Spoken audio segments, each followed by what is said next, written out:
Okay. What do I, like, does this look okay? Do I not put my hands here?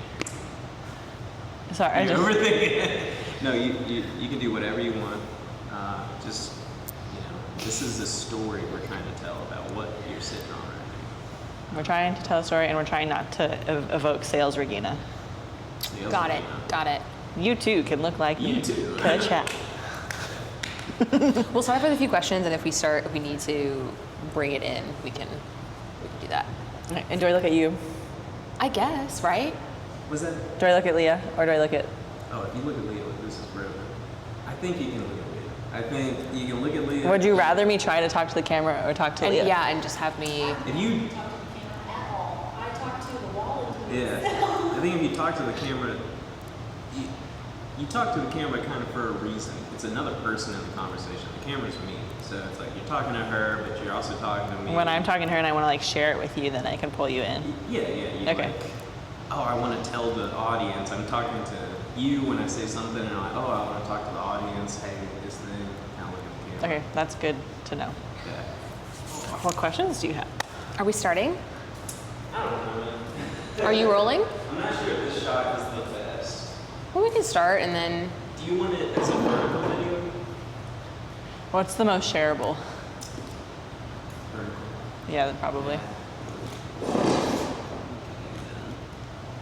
It's good for vertical-ish.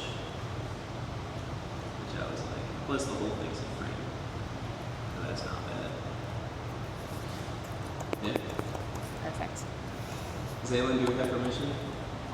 We were not waiting for you, but we also haven't started yet. You're like our director. Good. Hi, Regina. Hi. Regina, talk to us about this piece. What does it represent for you? So I call this the pit. And I call it the pit because it's my favorite metaphor for depression. Like we talk about being in the pits, being stuck in the pit, like falling off a cliff.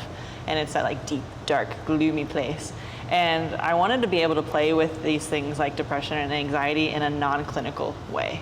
And so what better way to do that than get creative with it? And so I started drawing pits on little postcards, and like my first pit I ever drew was about this big. And then I got a pit that was this big, and I was like, let's do a community pit. And so we got this 9-foot by 12-foot canvas, rolled it out in a park, and invited people to come add. So there's been 30 plus people who've contributed to our community pit. And the idea is, if you've ever walked a labyrinth, you learn about the journey as you walk it. And so we have this pit here to walk through, to add to dance on, to stomp on, to scream at, to interact with, to find your way through the pit, find your way through depression in a non-clinical, creative way. Why do you think it's so important that people have the opportunity to examine their depression in a non-clinical way? So I can start talking about how important it was for me to examine my depression in a non-clinical way, and then kind of share more thoughts.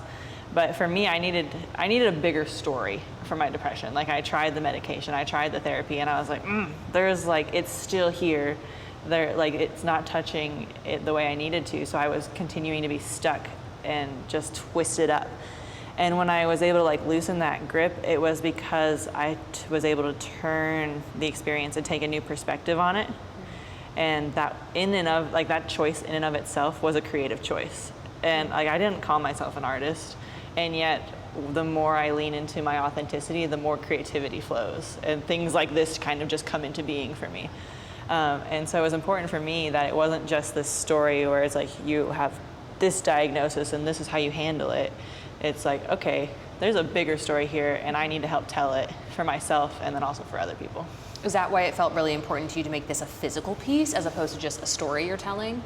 Yeah, I'm interested in like the many voices, like the things that want to be told. And so I'm constantly collecting quotes that talk about it. But then whenever I try to write it, it feels like I'm not quite able to get that essence of what I'm trying to talk about. But when I invite this kind of piece to come into being, or I invite this gallery space to come into being, it becomes a little more intelligible or a little more understood and a little more shareable. And not just mine, but ours. All of ours, yeah.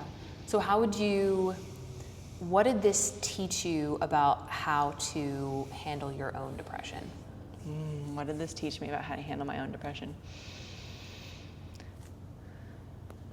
My depression shows up when I'm trying to stay small, or when my new life is bigger than my old life and there's a mismatch.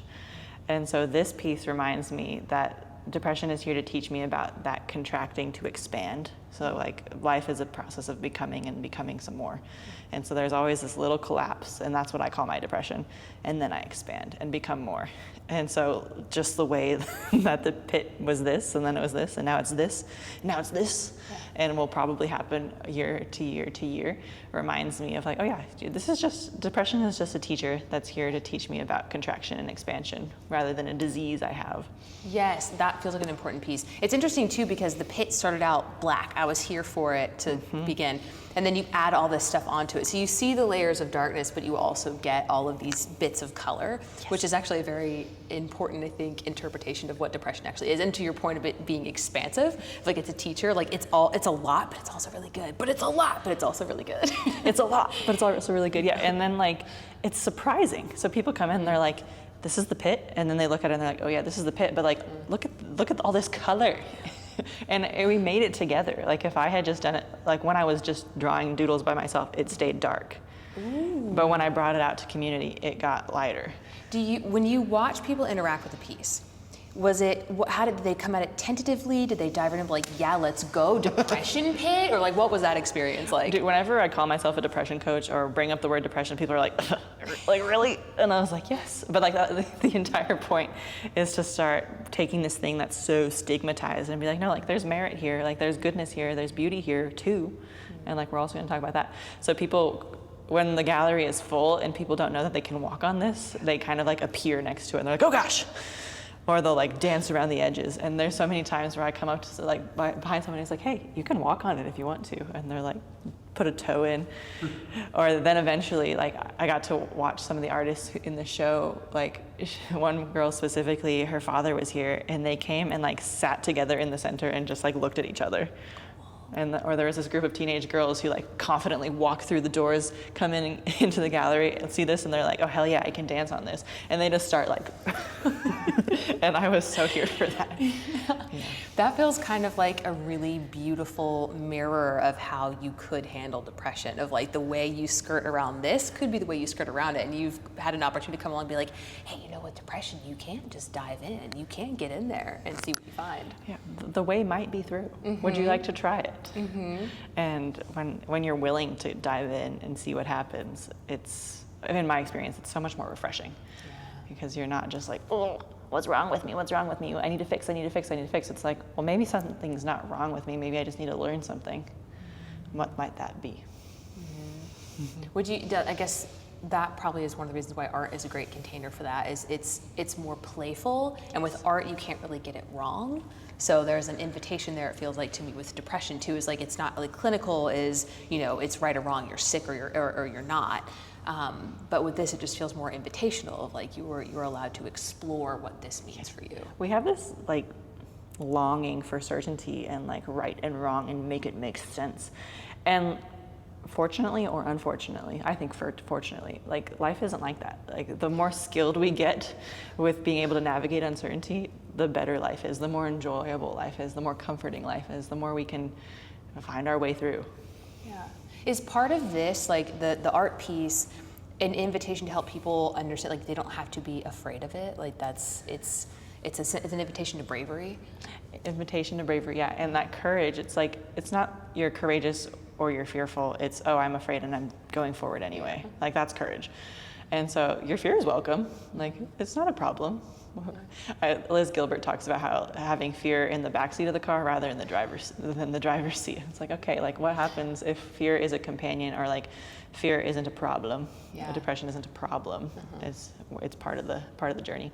To your point of things being a teacher, like depression and fear, they do have things to tell us. They're screaming for a reason. So it's nice that you have that invitational space of like, yeah, you don't have to tell them to shut up, you know? Like they're telling you something and we're gonna learn what they have to say. Yeah, and if you feel like you have to tell them to shut up all the time, or you're only allowed to talk about them in a one-on-one container with your therapist, like I think that actually adds to the stigma of the thing, where it's like, hey, what if we made a little more low stakes? Not that it's not important, just like approaching it more easily, and then playing with it.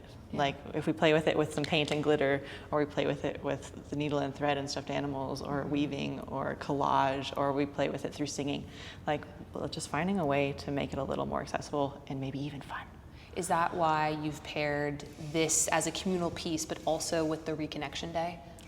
Yeah, so I'm trying to find ways that individual people can connect to the magic that is reconnection. And the joy of being human is that it's different for you, different for me, different for each individual person, rather than this blanket diagnosis, treatment, whatever the right word is there.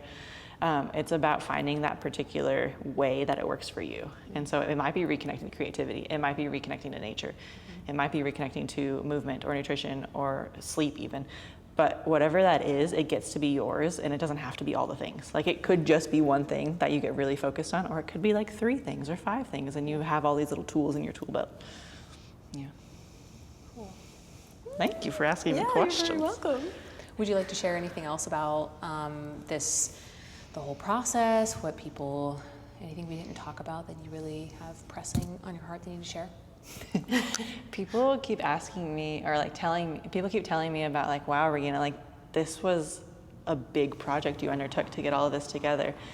And yes, it's awesome and a big deal, but also I really feel like this project wanted to happen, and I just kind of opened the door and it ushered it in. And so I'm sensing that more and more of us want to have these conversations about like what is the art that gets us through? What are the things that take us from the center of the pit to the outside of the pit or through the pit that aren't just like these not big enough stories, like do therapy, take meds on their own. It's like this is all integrated and woven in. And so these conversations want to happen. I'm just here to help make them happen. Yeah. I think that's a conduit. A conduit, a channel. You a guide.